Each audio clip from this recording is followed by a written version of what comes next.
Mes chers amis, bonjour à tous et à toutes. Nous sommes extrêmement heureux de nous retrouver aujourd'hui pour un nouveau show sur YouTube. Nous sommes aujourd'hui la veille de Rosh Chodesh Marcheshvan, Yom Kippour Katan, ce qu'on appelle le petit Kippour, jour de réflexion, jour d'introspection, jour de tchouva. Certains ont même l'habitude de jeûner. On donnera tzedaka ce jour-là. S'il y a le grand Yom Kippour, il y a aussi Yom Kippour Katan. Jour où l'on peut ici réfléchir différemment à ce qu'on a fait durant le mois qui est passé, le mois Tishri. Musba Bechagim, un mois qui a été rassasié de fêtes.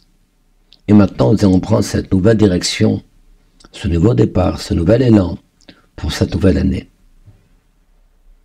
La paracha qu'on va lire ce Shabbat, c'est Parashat Noach. Il y a, mes très chers amis, quelques questions, quelques interrogations sur cette paracha. Pour quelle raison Hachem a-t-il décidé d'envoyer un Maboul sur terre? Un déluge. Maboul Maïm, un déluge d'eau.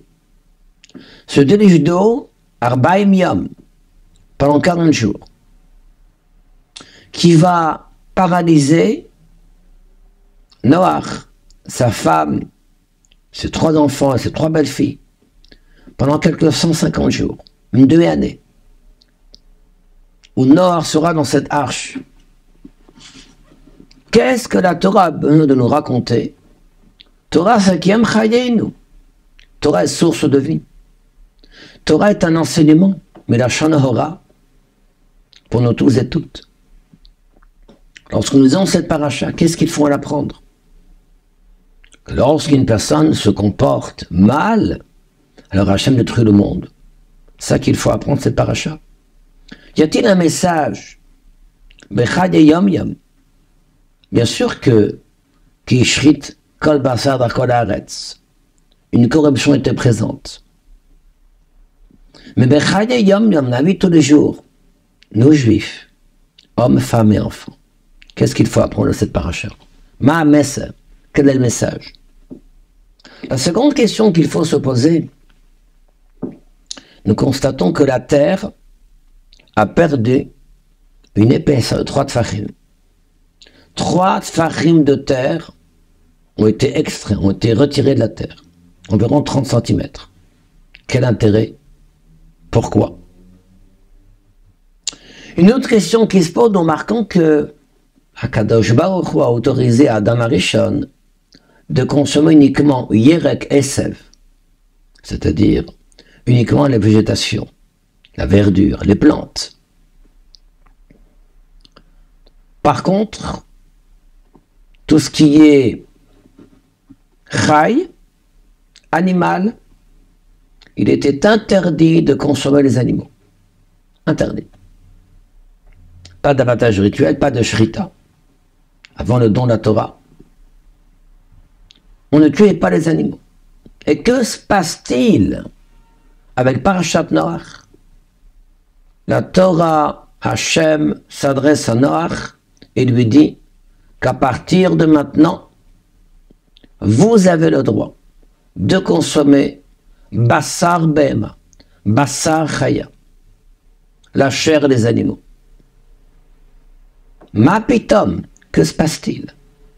Qu'y a-t-il de nouveau dans ce chapitre du Maboul qui va autoriser les Bnei Noach et ensuite Bnei Avram, Bnei Israël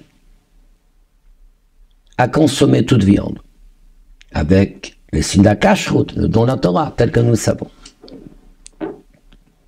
Pour répondre à ces différentes questions, nous devons ici comprendre la chose suivante. Nous sommes ici devant, je dirais, 2 axes, 2 paramètres.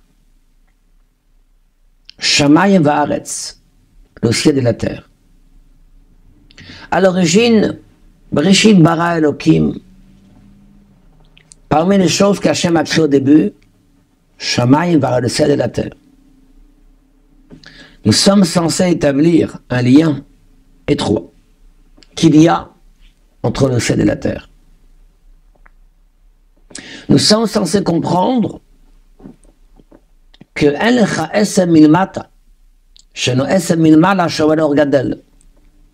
il n'existe pas Esev, un brindis, une plante, une herbe qui pousse ici-bas sur terre, qui n'a pas son shoresh, qui n'a pas son origine dans les sphères célestes, qui lui dit gadel, de pousser, qui la frappe et qui lui dit de pousser. Donc, nous sommes censés établir un lien entre les deux, entre la terre et le ciel. Que s'est-il passé depuis la création du monde? À l'époque de Enoch, qui est déjà le petit-fils de Adam Arishon, les enfants de Chet, nous commençons à voir naître, apparaître Avodah Zara, l'idolâtrie. Servir les cailloux, les arbres, le soleil, etc., etc. Qui au début on va considérer comme quoi Hachem est le cas d'Elokaya, le Dieu des dieux. Il y a le Dieu du soleil, le Dieu de la lune, etc., etc. Hachem, c'est le Dieu des dieux. Jusqu'à faire ce qu'on appelle l'idolâtrie, Avodah Zara, un travail étranger. Tu es censé servir Dieu.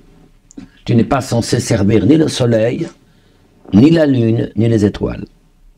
Certes, tu vas glorifier Hachem à travers ses serviteurs, mais tu ne vas pas servir la lune. Tu ne vas pas servir des idoles, etc., tel que nous le savons. Il se passe qu'avec le temps, le Maboul qui arrive en l'année 1648, nous sommes quelque plus de 15 siècles depuis la création du monde, Haolam Idgashem, le monde devient grossier. Haolam Ya'av, le monde devient épais. La terre devient gasse. Elle devient grossière, cette terre. Elle n'est plus en phase pour établir un lien avec Hachem. Cette connexion devient, comme je dirais, inaudible, impossible, irréalisable, inconcevable, entre Eretz et Shamayim, entre la terre et le ciel. Pourquoi? Parce que Ishrit Kol Darko. Les gens vont, on devient débauché. Le monde est efker. Le monde devient un désordre. Le monde s'adonne à toutes les bêtises qu'il y a sur terre. Et plus les années elles vont, et même la terre elle-même, même la terre, devient alors une terre ave, une terre megouchemet, une terre qui est matérielle, où le lien à établir avec Dieu devient extrêmement difficile. Et c'est là que va intervenir ce Maboul, intervenir ce déluge. À l'exemple d'un mikvé. Un mikvé qui contient la mesure de 40 CA, 750 litres d'eau. Ce chiffre 40 correspond à Arbaim Yom, par Arbaim Laila. Les 40 jours et les 40 nuits que le Maboul sera présent ici-bas sur terre. Ce chiffre 40 que nous retrouvons dans différentes situations, Arbaim Yom Kodem Metzirat Tablad, les 40 jours avant la naissance, avant la conception du Vlad, des fœtus, il sera décidé Ploni li Ploni, Batoni li Ploni, un tel avec une telle. Achir, Ohani, riche ou pauvre, etc. Le chiffre 40 nous rappelle également Arbaim Shana Bamidbar des 40 ans dans le désert. Période de Tahara, de pureté. Où tous ceux qui ont fait la Shonara, la médisance sur Eret Israël, et qui ont pleuré cette fameuse nuit du 9 Av ne sont pas rentrés en Eret Israël. Ce mikvé va alors permettre de voir naître Olam Chadash, un autre monde. Un monde qui va connaître une pureté, un monde qui pourra se connecter avec Dieu. Et avec le fait qu'il y a un mikvé, eh bien, je dirais ce bain rituel, cette purification ne va pas se limiter également à ce que l'espèce humaine va disparaître. Un monde qui était totalement débauché, une catastrophe totale et complète. Même la terre elle-même, qui était extrêmement grossière, va connaître également une tara, une purification à travers le fait que la terre va alors faire disparaître, va diminuer, va être extrait de quelques gimel tfachim, 30 cm de terre vont disparaître. Toute cette forme, je dirais, de akshama, de matérialité, on est enfoui dans cette matérialité. À l'instar d'une personne, un balgava, quelqu'un qui est orgueilleux. La Gemara dans Sota Nunit Avdalet, à la page 4, Enani ve'u yechon madur bayachad. Hachem dit que celui qui est orgueilleux et moi ne pouvons pas vivre ensemble. Comment casser l'orgueil? Pour casser l'orgueil, c'est l'exemple d'une terre qu'on va justement labourer. Tu vas briser la terre. Tu vas retourner cette terre. Tu vas apprendre le bitou, l'annulation, la soumission. Tu vas apprendre à réfléchir différemment. Tu vas apprendre à recevoir une remontrance. Et Abatabikoret nous dit Ayam Yam aime la remontrance. Elle t'élèvera à un niveau très haut. Eh bien, c'est le centre qu'ils font donner à cette tara, cette purification à travers le baboul. C'est le sens qu'il faut donner à ces 3 tfarim, ces 30 cm de terre qui ont disparu. Et c'est le sens qu'il faut donner également au fait de voir que les animaux seront alors permis. Jusqu'à maintenant, qu'est-ce qu'on permettait uniquement? Les végétations. Parce que le végétal est moins mégouchable, est moins grossier que l'animal, forcément. Dont le hikoul, dont la digestion se fait beaucoup plus facilement. Donc il était permis pour un homme de consommer yerek es la lorda. Je vais ici vous donner à manger, dans Breshit, toutes sortes d'herbes, dont la digestion est facile. Donc finalement, votre possibilité de raffiner cette partie du monde, le tsomea, la végétation, est une chose qui est simple. Par contre, lorsqu'on parle ici du chay, l'animal jusqu'à présent était interdit. Pourquoi? Parce que l'animal qui va lui aussi connaître sa akshama, sa matérialité, sa grossièreté, n'était pas en mesure d'être élevé au stade d'une consommation humaine. Un shachat et la machar.